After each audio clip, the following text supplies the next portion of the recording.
Maths and science के related videos को देखने के लिए मेरे चैनल को सब्सक्राइब कीजिए। अगर अच्छी लगे वीडियो तो बेल आइकन को प्रेस कीजिए। All information about height and distance chapter जो आपका 10th क्लास का है उसके बारे में। देखो बेटा, यहाँ पे एक ट्री ड्रॉ किया हुआ है। मान लो ऐसे हमने एक ट्री ड्रॉ किया, ये ऐसे ऐसे करके हमने एक ट्री ड्रॉ किया, ठीक है। अब यहाँ पे एक इंसान खड़ा हुआ है, मान लो यहाँ पे एक इंसान खड़ा हुआ है। अब उसकी यहाँ से कितनी डिस्टेंस, हम ऑल टर्म्स डिस्कस करेंगे। उसकी यहाँ से देख रहा है तो क्या बनेगा, और इसकी हाइट कितनी है वो सब डिस्कस करेंगे, ठीक है। अब देखो बेटा, फर्स्ट आता है ऑब्जर्वर। ऑब्जर्वर क्या होता है? ऑब्जर्वर क्या होता है? जो ऑब्जर्व कर रहा है, मीन्स कि मान लो यहाँ पे एक आंख है जो ऑब्जर्व कर रही है, दैट इज ऑब्जर्वर। मीन्स कि आप यहाँ से किसी दरख्त की चोटी को देख रहे हो, किसी ट्री की चोटी को देख रहे हो, तो ये आपकी आंख या आप क्या बन गए बेटा? ऑब्जर्वर, ठीक है। आप क्या हो गए? ऑब्जर्वर, ठीक है। नेक्स्ट आता है परपेंडिकुलर। परपेंडिकुलर क्या होता है? जो चीज स्ट्रेट खड़ी हो, स्ट्रेट मीन्स 90 डिग्री के एंगल बना रही हो, ठीक है। किसी भी के साथ ऐसे मान लो वो 90 डिग्री के एंगल बना रही है, तो वो होता है परपेंडिकुलर। मीन्स यहाँ पे ये 90 डिग्री के एंगल बना रही है, तो दैट मीन्स ये हो गया आपका परपेंडिकुलर, ठीक है। ये हो गया बेटा आपका परपेंडिकुलर।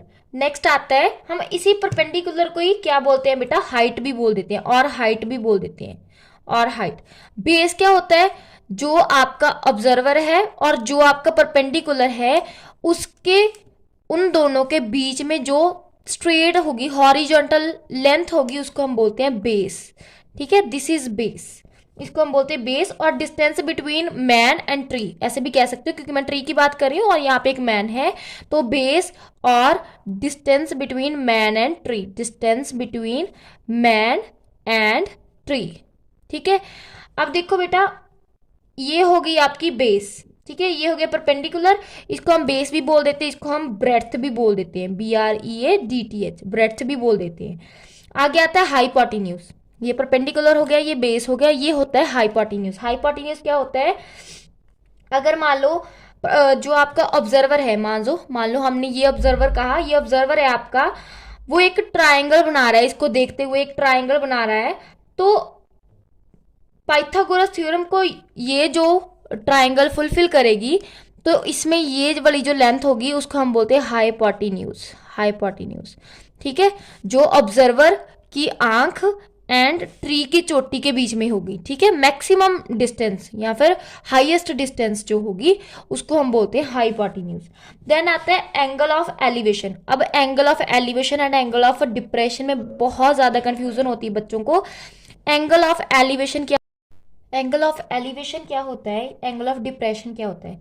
देखो, जब आप नीचे खड़े हो, ठीक है, मतलब ये आपकी फिगर है, आप नीचे खड़े हो, आप ऊपर की तरफ देख रहे हो, ठीक है। इस केस में आपका होगा एंगल ऑफ एलिवेशन, ठीक है। Angle of elevation that is theta, ठीक है। या फिर ऐसे कह सकते हो, एंगल ऑफ एलिवेशन क्या होता है? द एंगल ऑफ ऑब्जर्वेशन, ठीक है, एंगल ऑफ ऑब्जर्वेशन। अब जो आपका होता है एंगल ऑफ डिप्रेशन, वो इसके ऑपोजिट होता है। मीन्स कि आप मान लो किसी ऊंचे चुबारे पर खड़े हो, ठीक है, छत पर खड़े हो आप, ठीक है।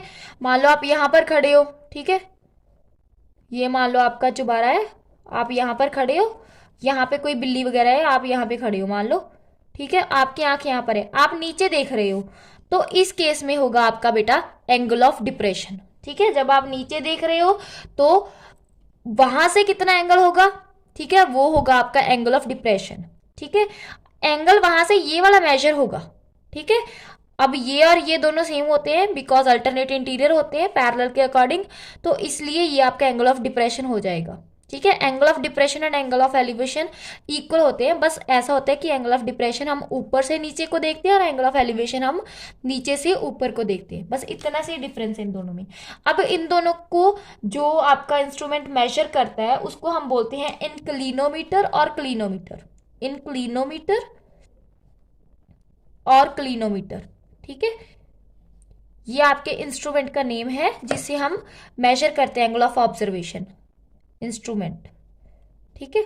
This is all about height and distance chapter. Basic सी बातें, परपेंडिकुलर कौन सा होता है, बेस कौन सा होता है, हाइपोटेन्यूज कौन सा होता है, एंगल ऑफ एलिवेशन क्या होता है, एंगल ऑफ डिप्रेशन क्या होता है, ऑब्जर्वर क्या होता है, ठीक है।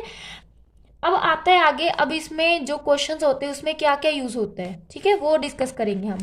मोस्टली इसमें ये कॉमन सा फॉर्मूला है जो हमने बहुत पहले किया हुआ है, पंडित बद्री प्रसाद हर हर बोले सोना चांदी तोले, क्योंकि हमने एंगल जो होता है वो साइन कॉस टेन इनको ही निकाल के हमने वैल्यूज निकालनी होती है, थीटा की, एंगल ऑफ ऑब्जर्वर की, एंगल ऑफ ऑब्जर्वेशन की, ठीक है, या बेस निकालना होता है, हाइट निकालनी होती है, या फिर हाइपोटेन्यूज निकालना होता है। तो हम क्या यूज करते हैं मोस्टली, ये वाला फॉर्मूला ही, पंडित बद्री प्रसाद हर हर बोले सोना चांदी तोले, P over H sine, B over H cos and P over B tan. Means आपका साइन थीटा क्या हो गया बेटा, perpendicular over hypotenuse, cos theta क्या हो गया आपका, base over hypotenuse, and tangent theta क्या हो गया आपका बेटा, परपेंडिकुलर ओवर बेस। बस इसमें ये तीन फॉर्मूले अगर आपको यूज करने आ गए, अप्लाई करने आ गए, तो आपका क्वेश्चन बहुत इजी हो जाएगा।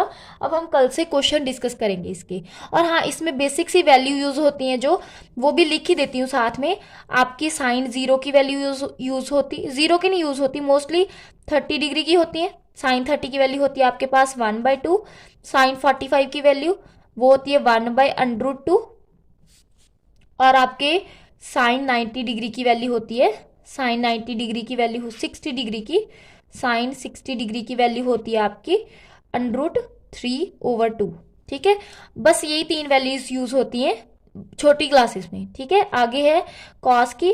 कॉस 60 डिग्री की वैल्यू क्या होती है आपकी 1/2।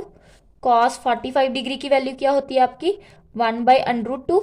एंड कॉस 30 डिग्री की वैल्यू क्या होती है आपके √3/2। अब आता है टेन। टेन 30 डिग्री की वैल्यू होती है आपकी 1/√3। टेन 45 की वैल्यू होती है आपकी, टेन 45 की वैल्यू होती है आपकी 1। एंड टेन 60 की वैल्यू होती है आपकी √3। मैं आपको एक टेबल ट्रिक भी बताऊंगी फिंगर टिप्स पे, जिससे आप वैल्यू याद करना इजी हो जाता है आपके लिए। आप साइन एंड कॉस की वैल्यू फिंगर टिप्स पे याद कर लेना, और टेन के उन दोनों को डिवाइड करके निकल जाती है। ठीक है, वो हम कल डिस्कस करेंगे, एंड आगे इसके हम क्वेश्चंस डिस्कस करेंगे। Thank you so much.